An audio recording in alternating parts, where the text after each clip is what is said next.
श्रोता प्रेमियों, मैं राम सागर शास्त्री आप लोगों के समक्ष रखने जा रहा हूं एक प्रसंग, उसकी पुत्री हेमा का स्वयंवर। देखिए, भगवान राम के दो पुत्र थे, लव और कुश, जिनका विवाह भूर कीर्ति की पुत्री चंपा और सुनंदा के साथ हुआ था।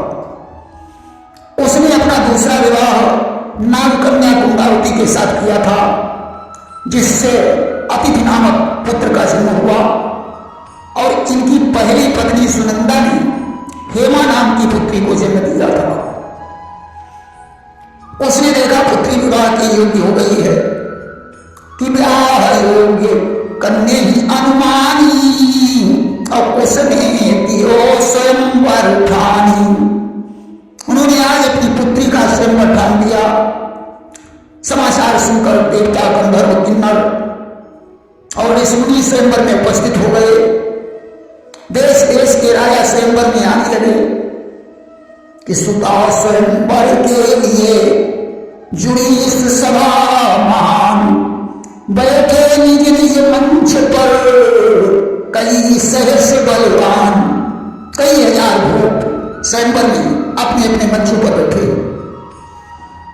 आज गंधर्वी के बजते ही उत्सव प्रारंभ हो गया। हेमा अपने हाथों में ये माला लिए हुए सखियों के साथ रंग भूमि आई। अब तो इसकी सुंदरता को देखकर समस्त राजा मोहित हो गए। हेमा ने सभी राजाओं की तरफ एक दृष्टि डाली, विचार कर रही है कि किसको अपना पति बनाया जाए। स्वयंवर में अवंतिका देश के राजा उग्रवाहु का पुत्र चित्रांगद बैठा हुआ था, जो बहुत पराक्रमी था। उसने विचार किया कि ये कन्या तो हमारे योग्य है। आज इसने धनुष पर बाण चढ़ाकर मोहन अस्त्र का संधान कर दिया। अब तो समस्त राजागण सो गए। उसने हेमा की बाह पकड़ी, स्वयंवर से बाहर लाया और रथ में बैठाकर अवंतिका की तरफ चल पड़ा। एक कोस की दूरी पर उसने रथ को रोक दिया और मोहन अस्त्र का संवरण कर लिया। अब तो राजागण जाग गए। अयोध्या में हाहाकार मच गया। समस्त राजा एकजुट होकर वहां पहुंचकर चित्रांगद से युद्ध करने लगे। चित्रांगद ने बाड़े पे अस्त्र छोड़कर समस्त वाहनों को आकाश में उड़ा दिया। उस समय राम से आज्ञा लेकर लव आदि सातों पुत्र युद्ध करने के लिए चल पड़े। उनके साथ स्वयंवर के राजा भी थे। नाना प्रकार के अस्त्र शस्त्र चलने लगे। लागे चलन विविध हथियार, अभयो युद्ध को पर नहीं पारा। चित्रांगद ने बाणों की वर्षा करके यूपकेतु के रथ को नष्ट कर दिया। सुबाहु, पुष्कर, तक्षक, चित्रकेतु, अंगद आदि सभी को पीड़ित कर दिया। लव को क्रोध आ गया। उन्होंने तीक्ष्ण बाण से चित्रांगद का धनुष काट दिया। आज अपने पुत्र की ऐसी दशा देखकर उग्रवाहु लव के सामने आ गया। लव ने बाणों का संधान करके उग्रवाहु के रथ को नष्ट कर दिया। उग्रवाहु ने क्रोधित होकर वीरघातिनी शक्ति का प्रयोग कर दिया कि वीरघातिनी छाड़सी सानी, अब तेज पुंज लव के उर लागी। अब तो उसके प्रहार से लव मूर्छित हो गए। संग्राम में हाहाकार मच गया। उसने अपने भैया को मूर्छित देखकर उग्रवाहु का सामना किया। तब तक अंगद आदि वंशी भी रथ पर बैठकर वहां आ गए। घमासान युद्ध होने लगा। उसने उग्रवाहु का धनुष काट दिया और नाग पास में बांधकर उग्रवाहु और चित्रांगद को रथ में डाल दिया। राम के पास लाकर उपस्थित कर दिया। भगवान राम ने कहा, कुछ उग्रवाहु हमारा मित्र है, इसे छोड़ दो। आज बंदी मोचन करवाया। वशिष्ठ और अगस्त्य भी वहां उपस्थित थे। राम ने कुश को अगस्त्य ऋषि के द्वारा दिया गया कंकड़ प्रदान किया और उसकी वीरता की सराहना की। उसने उस शोभावान कंकड़ को धारण करके अगस्त्य जी से पूछा, मुनिवर, आपको यह कंकड़ कहां से प्राप्त हुआ? अगस्त्य जी ने कहा, राजकुमार, बहुत दिन पहले इंद्र के बहुत से शत्रु समुद्र के तल में अपना घर बनाकर रहने लगे। मेरे शत्रु समुद्र में घर बनाकर रह रहे हैं। तो इंद्र ने मेरे पास आकर प्रार्थना की, पिता सुरपति मेरे ढिंढाए और करी विनती यस वचन सुनाए, मोर सहाय मुनीश्वर की जय और भाई अंजलि सागर पी लीजिए। हे मुनीश्वर, आप अंजलि में भरकर सारा समुद्र पान कर लीजिए। आज तो मैंने इंद्र की प्रार्थना पर समुद्र का पान कर लिया और उसे जीवित रखने के लिए मूत्र मार्ग से बाहर निकाल दिया। इस बात पर प्रसन्न होकर समुद्र ने उपहार स्वरूप कई कंकड़ मुझे प्रदान किए। या कंकड़ समुद्र द्वारा दिया गया उपहार है। उसने अगस्त से कहा, मुनिवर लव भैया मूर्छित पड़े हुए हैं, उन्हें कैसे जीवित किया जाए। अगस्त ने कहा, राजकुमार जिस समय जनकपुर से बारात वापस लौट रही थी उस समय भरत को शत्रु राजाओं ने मूर्छित कर दिया था। तब लक्ष्मण जी मुदगल वृक्ष के आश्रम से संजीवनी बूटी लाए थे और उसके रस से भरत जी जीवित हुए थे। आज हनुमान को भेजकर वहां से संजीवनी बूटी मंगवा लीजिए। हनुमान को भेजकर संजीवनी बूटी मंगवाई गई। उसका रस निचोड़कर उसने जल के मुख में डाला।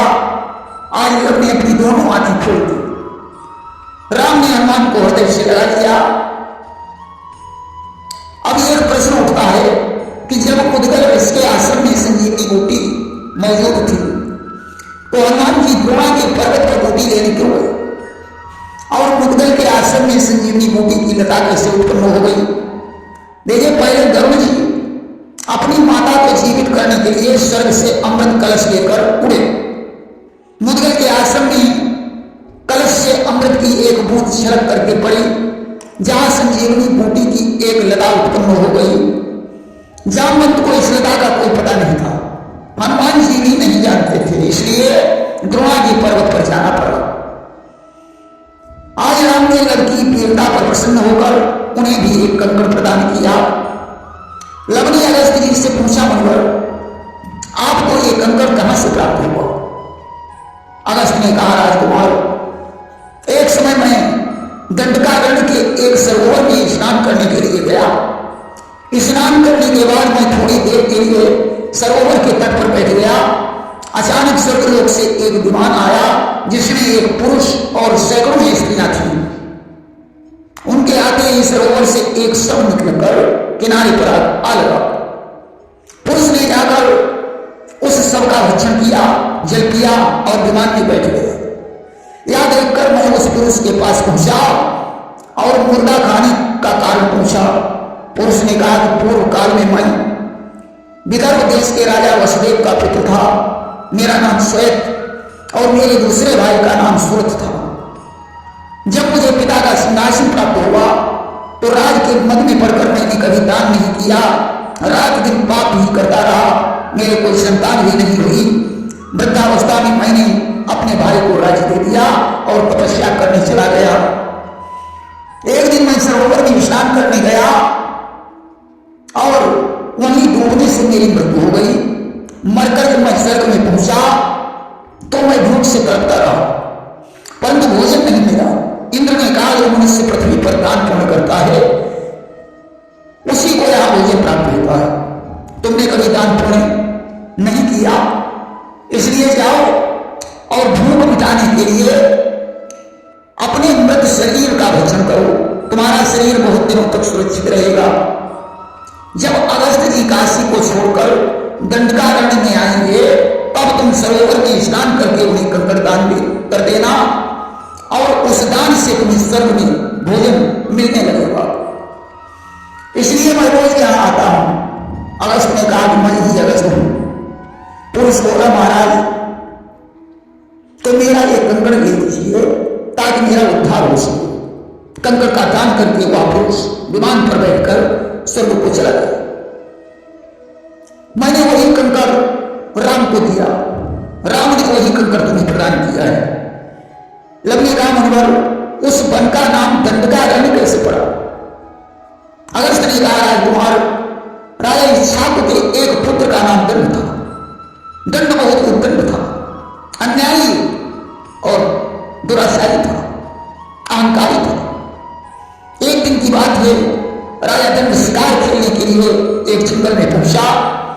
हिरण का पीछा करते करते वह दूसरे देश में पहुंच गया। हिरण तो भाग गया, राजा निराश हो गया। उसे प्यास लगी थी। एक तालाब पर पहुंचकर उसने पानी पिया। सरोवर से थोड़ी दूरी पर भृगु ऋषि का आश्रम था। उनकी पुत्री का नाम अर्या था, जो बड़ी सुंदर थी। अभी सलाह भी नहीं हुई थी। भृगु ऋषि उस दिन आश्रम पर नहीं थे। राजा दंड ने उस कन्या को देखा, देखते ही मोहित हो गया। आज कन्या के पास पहुंचकर उसने रथ की याचना की। अर्या ने कहा, राजन, मैं तुम्हारे गुरु हूं, भृगु ऋषि की पुत्री हूं, मेरा नाम अर्या है। रथ की याचना से पहले आपको मेरे साथ विवाह करना होगा। इसके लिए आप हमारे पिताजी से परामर्श कर सकते हैं। यदि उनकी स्वीकृति हुई तो मैं आपसे विवाह कर लूंगी। सत्य कहा गया है, कामातुराणाम न भयं न लज्जा। कामी पुरुष को न भय होता है न लज्जा होती है। आज दंड ने जबरदस्ती अर्या के साथ संसर्ग किया। कन्या चिल्लाती रही, परंतु उस दुष्ट को उस पर दया नहीं आई। दंड तो अपनी राजधानी को चला गया। इधर भृगु ऋषि के आने पर कन्या ने रो रो कर दंड की हरकत का व्याख्यान किया। सुनकर भृगु ऋषि क्रोध से लाल हो गए, कमंडल से झेल दिया और दंड को साफ दे दिया कि जिस मद में फूला फिरता है वह मद तेरा खो जाएगा। इस राजपाट के साथ साथ तुम अभी भस्म हो जाएगा। अरे दुष्ट दंड, मैं तुझे श्राप देता हूं, तेरे शरीर के सहित तेरा संयोजन का राज्य जलकर भस्म हो जाएगा। अर्या प्रार्थना करने लगी, पिताजी, मेरे कहने से श्राप की कोई अवधि निश्चित कर दीजिए। भृगु ने कहा, जब अवस्थी काशी छोड़कर विंध्याचल के इस पार आएंगे तब यह स्थान सजल हो जाएगा और बड़े बड़े ऋषि यहां आकर निवास करने लगेंगे। भगवान राम जब दंडकारण्य में आकर रहेंगे तो यह स्थान ज्यों का त्यों हो जाएगा। इसके बाद भृगु ने अर्या का विवाह एक मुनि के साथ कर दिया और हिमालय पर्वत पर जाकर तपस्या करने लगे।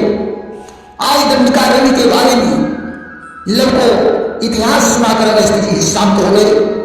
इसके बाद भगवान राम ने उससे कहा, पुत्र, उग्रबाहु हमारा मित्र है, अब राजी खुशी से हेमा का विवाह चित्रांगद के साथ कर दीजिए। राम की आज्ञा से उसने बड़े प्रेम के साथ अपनी पुत्री हेमा का कन्यादान लिया। बड़े प्रेम के साथ हेमा और चित्रांगद का विवाह हुआ।